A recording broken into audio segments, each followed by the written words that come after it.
je voyageais à l'étranger. En été, j'envoyais mes enfants suivre des cours en Angleterre et en Nouvelle-Zélande. J'en voulais toujours plus. La chance de Siriwatt semblait garantie. Le marché thaïlandais était soumis à toutes les rumeurs et les manipulations. L'indice de la bourse de Bangkok battait sans cesse de nouveaux records, sous l'influence des poissons rouges et surtout sous l'effet de l'argent investi par les gros clients étrangers, banques, fonds de pension, sociétés d'assurance. La Thaïlande est entrée dans une phase d'excès en tout genre. Trop boire, trop faire la fête, trop de tout. Est-ce que c'était marrant? Oui. Est-ce qu'on gagnait beaucoup d'argent? Oui. Est-ce que beaucoup de gens gagnaient beaucoup d'argent? Oui. Et pourtant, le pays n'avait pas encore été touché par le dernier raz-de-marée d'argent étranger. En 1993, un document de la Banque mondiale claironna ce que les professionnels des marchés chuchotaient. Il y a un miracle en Asie. Le miracle asiatique. Je dois dire qu'à ce moment-là, nous l'avons cru. C'était un miracle. Miracle, le mot circula. Dans les rues de l'Ouest, ce fut la ruée vers l'or. Des millions d'épargnants confièrent leurs économies aux gérants de fonds spécialistes de l'Asie.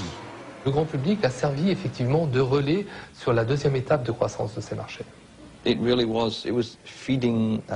Ça alimentait le feu. Les gérants de fonds étaient obligés d'investir, que ça leur plaise ou pas.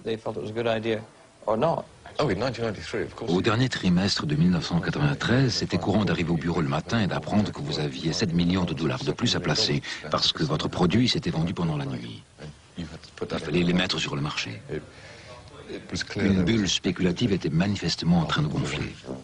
Et voici les gérants obligés de gonfler la bulle, obligés d'acheter à la bourse de Bangkok des titres de plus en plus surévalués.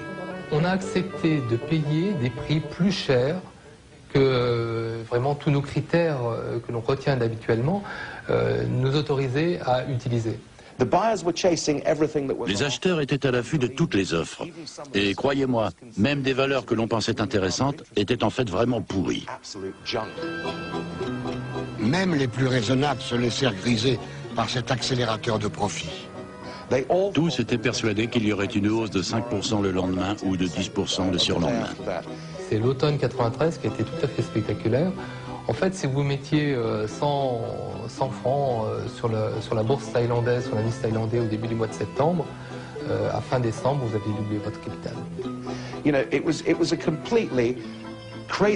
Psychologiquement, c'était un jeu complètement fou, délirant. C'était Disneyland, très clairement. Hein. Pour un financier, c'était Disneyland. Tous accumulaient des gains astronomiques, car tous partageaient et entretenaient une parfaite illusion collective. Être dans une bulle, c'est déjà être fou.